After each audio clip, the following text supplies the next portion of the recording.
Hello everyone, this is Anamika. Today we are going to discuss important topic Western political thinker प्लेटो। जी हाँ, आज हम बात करेंगे प्लेटो के बारे में। प्लेटो की लाइफ क्या थी, उनका कैरियर क्या था, उन्होंने अपनी लाइफ में क्या क्या वर्क्स किए, उन्होंने क्या क्या मेथड दिए, कौन कौन से थॉट दिए, किस किस चीज़ से प्लेटो इंस्पायर्ड थे अपनी लाइफ में, एंड रियल एस्टेट को क्या क्या देना चाहते थे, उनके लिए एक आदर्श राज कैसा होना चाहिए। और ये बीए फाइनल ईयर के बच्चों के लिए काफ़ी हेल्पफुल होगा। जी हाँ, आज हम बात करते हैं प्लेटो के बारे में। कौन है प्लेटो? तो प्लेटो को हम लोग यूनानी विचारधारा का जनक भी कहते हैं एंड वेस्टर्न पॉलिटिकल थिंकर भी कहते हैं, और यूनानी सन भी कहा जाता है प्लेटो जी को। प्लेटो जी का जो बर्थ हुआ था वो 428 बिफोर क्राइस्ट को में हुआ था। कब? 428 ईसा पूर्व। कहाँ हुआ था? एथेंस के एक यूनान के एक छोटे से नगर एथेंस में हुआ था। उनकी जो मदर थी उनका नाम पेरिक्विचन था, उनके जो फादर थे उनका नाम एरिस्टोन था। उनके फादर जो थे लास्ट फाउंडर थे कार्डरस डायनेस्टी के, कार्डरस वंश के अंतिम सम्राट थे प्लेटो के पिता। और प्लेटो जी का ओरिजिनल नाम एरिस्टोक्लीस था, और उनका जो प्लेटो नाम था वो माना जाता है ऐसा कि उनके कंधे, उनके जो शोल्डर्स थे वो काफ़ी चौड़े थे, जिस वजह से उनका नाम प्लेटो रखा गया था। और जो पॉलिटिकल वर्ल्ड में जो नाम फेमस है वो नाम उनका अफलातून के नाम से उनको जानते हैं। राजनीति जगत में अफलातून के नाम से प्लेटो जी को जानते हैं। और प्लेटो जी कौन थे? एक फ़िलासफ़र थे और एक इमेजिनेटिव थिंकर भी थे, कल्पनावादी दार्शनिक भी थे। प्लेटो जी के जो गुरु थे वो सुकरात थे। सुकरात जी से बहुत इंस्पायर्ड थे, वो अपनी लाइफ में बहुत प्रभावित थे सुकरात जी से।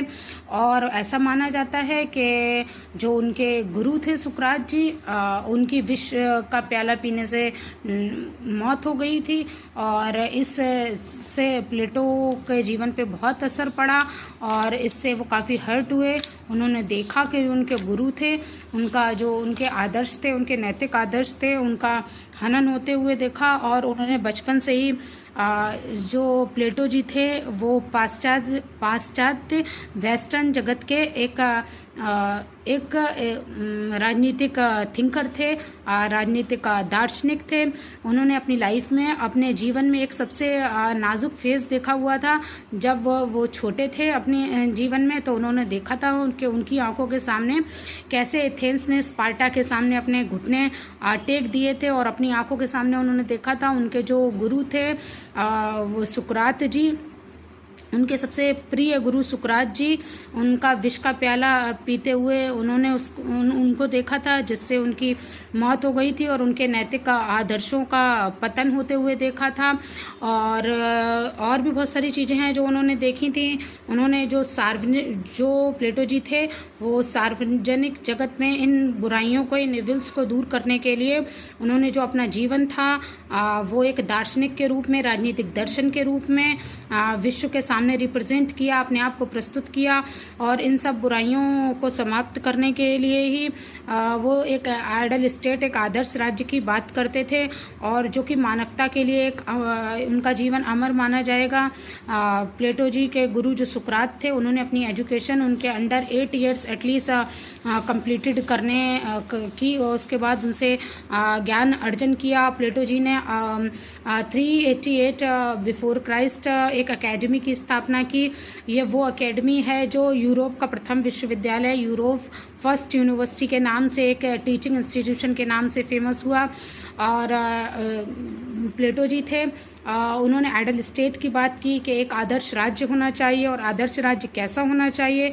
न्याय पर आधारित राज्य को आदर्श राज्य कहते हैं, कि ideal state based on justice पे आधारित राज्य न्याय का राज्य होता है। और उन्होंने एक कम्युनिज्म की भी बात की है कि प्लेटो का साम्यवाद कैसा होना चाहिए, प्लेटो के लिए आदर्श राज्य कैसा होना चाहिए, प्लेटो पे आदर्श न्याय पे आधारित राज्य कैसा होना चाहिए। प्लेटो ने एक मैक्सी का बहुत ही फेमस स्टेटमेंट है, वो फेमस स्टेटमेंट काफ़ी इम्पॉर्टेंट है, वो भी बच्चों के लिए है, वो याद करना बहुत ज़रूरी है कि प्लेटो में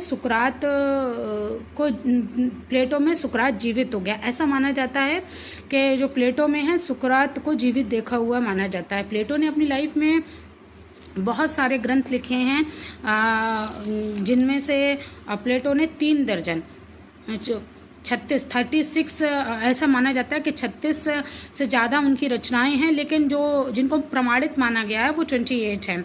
और जो 3 सबसे मोस्ट इम्पॉर्टेंट और उनकी सर्वश्रेष्ठ कृति और सबसे सुपीरियर हैं, वो फर्स्ट उनकी है रिपब्लिक, दूसरी है स्टेटमेंट और तीसरी है लॉज। रिपब्लिक जो उनका ऐसा ग्रंथ है जिसमें उन्होंने 2 बातों की बात की है, एक रिपब्लिक की, एक कंसर्निंग जस्टिस की। रिपब्लिक मीन्स गणतंत्र की और कंसर्निंग जस्टिस मीन्स न्याय की। उनके लिए क्या है, उनके लिए प्लेटो के लिए जो ये रिपब्लिक है ये सबसे स्पेशल ग्रंथ है, और इसमें आप नीतिशास्त्र, समाजशास्त्र और शिक्षा शास्त्र और राजनीति शास्त्र और कला और इन सब चीज़ों का एक कलेक्शन है। सारी चीज़ें इसमें रिपब्लिक में आपको देखने के लिए मिलेंगी, सभी चीज़ों का दर्शन आपको इसमें देखने के लिए मिलेगा। रिपब्लिक उनका जो कि ये सबसे उनकी सर्वश्रेष्ठ सबसे सुपीरियर कृति है। और एक बहुत ही फेमस बारकर हैं फिलोसफर, उन्होंने भी रिपब्लिक के ऊपर एक स्टेटमेंट दिया है कि यह जो रिपब्लिक ग्रंथ है उनका, यह मानव के संपूर्ण दर्शन की दिशा में एक प्रयास है। क्या मानव के संपूर्ण दर्शन की दिशा में एक सफल प्रयास है। It is an attempt at A complete philosophy of man. ये बारकर का स्टेटमेंट है जो रिपब्लिक के बारे में कहा गया है। रिपब्लिक इनकी सर्वश्रेष्ठ कृति है, जो मैं पहले ही बता चुकी हूँ। 2 भागों में 2 पार्ट्स में डिवाइड्स है, first Republic and concerning justice की। और जो ये रिपब्लिक लिखा गया है ये माना जाता है 386 बिफोर क्राइस्ट लिखा गया था रिपब्लिक का। और क्या कहते हैं 386 से 378 बिफोर क्राइस्ट लिखा गया था रिपब्लिक। और रिपब्लिक एक इनका स्पेशल ग्रंथ है और स्टेटमेंट भी हो गया। उसके बाद आता है इनका सबसे और एक फेमस ग्रंथ है स्टेटमेंट। क्या स्टेटमेंट के बारे में जैसा कि हम जानते हैं, इसको 380 टू 365 बिफोर क्राइस्ट लिखा गया था। और इसमें प्लेटो आइडियलिस्टिक नहीं है, एक आदर्शवादी नहीं है जितना इन कंपैरिजन टू रिपब्लिक, जितना रिपब्लिक में है वो। उसके बाद इसमें दार्शनिक राजा के व्यक्तित्व शासन को सर्वश्रेष्ठ बताया गया है कि जब तक राजा दार्शनिक नहीं होंगे और दार्शनिक राजा नहीं होंगे, तब तक सोसाइटी में जितनी इविल्स हैं, जितनी बुराइयां हैं, वो समाप्त नहीं होंगी। ये एक बहुत ही इम्पॉर्टेंट जिसे कहना चाहिए स्टेटमेंट है कि जब तक दार्शनिक राजा और राजा दार्शनिक नहीं होंगे, तब तक समाज में जितनी बुराइयां हैं उनको समाप्त नहीं किया जाएगा। हाँ, क्या जब तक दार्शनिक राजा दार्शनिक नहीं होंगे, तब तक समाज में जितनी बुरी विल्स हैं उनको समाप्त नहीं किया जाएगा। कि until philosophers are king and king are philosophers the wills of the world shall not disappear. तो ये स्टेटमेंट में बात की गई। और इनकी एक लॉज भी इनकी सबसे इम्पॉर्टेंट और फेमस थर्ड कृति है, जो आफ्टर डेथ इनकी मृत्यु के उपरांत पब्लिश्ड हुई थी। और ये 360 बिफोर क्राइस्ट से 347 बिफोर क्राइस्ट लिखी गई थी। ये जब प्लेटो जी ने लिखी हुई थी तो वो 70 ईयर्स ओल्ड थे, और उनकी मृत्यु के बाद ही ये पब्लिश हुई थी। और इसमें उन्होंने एक आइडल स्टेट की बात की है कि आदर्श राज्य कैसा होना चाहिए, और रियलिस्टिक अप्रोच की बात की है कि यथार्थवादी दृष्टिकोण है वो कैसा होना चाहिए। और भी प्लेटो ने बहुत सारे वर्क्स किए हैं अपनी लाइफ में, जैसे क्राइटो हो गया first, second one Apology and Laches, third fourth Meno and fifth Protagoras, 6 Gorgias, 7th Phaedo, 8th Critias, 9th Charmides and 9th Philebus. ये सब चीज़ें प्लेटो जी ने इन सबके ऊपर इन सबके ऊपर वर्क किया है। और भी बहुत सारी चीज़ें हैं। प्लेटो जी का आइडल स्टेट कैसा होना चाहिए, एक आदर्श राज्य कैसा होना चाहिए, और उनकी कौन कौन से मेथड हैं, और आइडल स्टेट को भी उन्होंने उन्होंने 5 भागों में डिवाइड किया है कि सबसे first of all ideal state हो, नेक्स्ट वन किसमें सैनिक तंत्र हो, उसके बाद क्या धनिक तंत्र हो, उसके बाद क्या लोकतंत्र हो, उसके बाद क्या निरंकुश तंत्र हो। ऐसे आइडल स्टेट, टीमोक्रेसी, ओलिगार्ची, डेमोक्रेसी, इन सब चीज़ों के बारे में बताया है उन्होंने। और उसके बाद उनकी पद्धतियाँ कौन सी हैं, इंडक्टिव मेथड है, डिडक्टिव मेथड है, एक आइडल स्टेट कैसा होना चाहिए, और ये इन सब की बात हम सेकंड पार्ट में करेंगे। हाँ, तो सेकंड पार्ट में हम बात करेंगे कि प्लेटो का कॉन्सेप्शन ऑफ जस्टिस कैसा है, न्याय पे संबंधी अवधारणा उनकी कैसी है। तो प्लेटो का जो विचार है, उसका जो आधार है, उसका जो ग्राउंड है, वो न्याय का सिद्धांत है। और उसने न्याय के सिद्धांत को ही रिपब्लिक में डिस्क्राइब किया हुआ है, जिसमें आपको 2 बातों के बारे में बताया गया है। पहला रिपब्लिक के बारे में, उसके बाद कंसर्निंग जस्टिस के बारे में, कि उसके बाद जो आप मॉडर्न टाइम में देखेंगे कि न्याय को आप क्या मानते हैं, कि न्याय शब्द का प्रयोग किसके लिए किया जाता है, लॉ के लिए किया जाता है। न्याय क्या है, कि न्याय का आधार क्या है, उसका ग्राउंड क्या है, कि न्यायाधीश या जज के द्वारा दिए गए डिसीजन को ही हम जस्टिस कहते हैं, या न्यायाधीश के द्वारा दिए गए निर्णय को हम क्या कहते हैं, न्याय कहते हैं।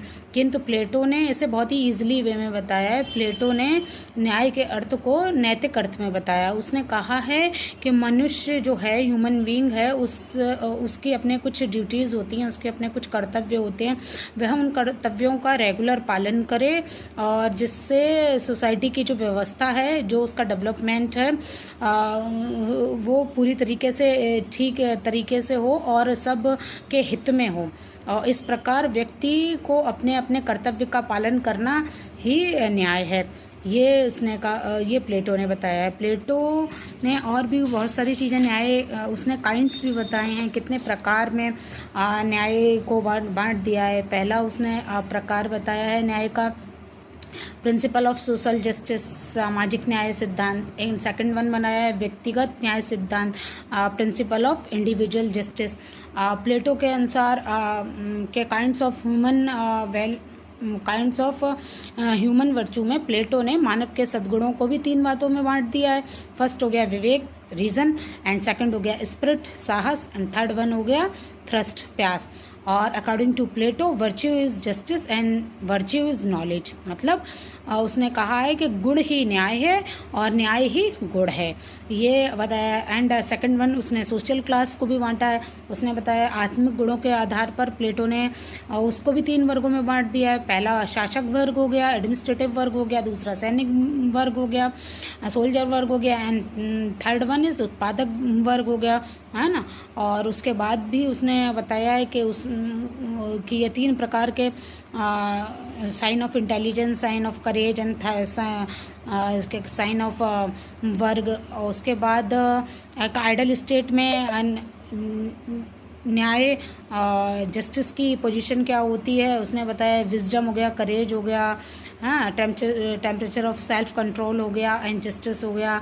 ये सब बातें किसने बताई हैं, और प्लेटो ने बताई हैं, और अपना यही कॉन्सेप्ट उसने बताया। बहुत सारे कैरेक्टरिस्टिक भी बताए हैं कि जो न्याय होता है, उसने बताया कि वो आत्मा को गुण होता है, और कि यह सामाजिक सोशल कॉन्ट्रैक्ट थ्योरी भी कुछ एक बताई है, एक नैतिकवादी सिद्धांत भी बताया है प्लेटो ने। तो ऐसे ये ब्रीफ डिस्कशन हुआ, और प्लेटो का कम्युनिज्म वो नेक्स्ट पार्ट में शेयर करेंगे।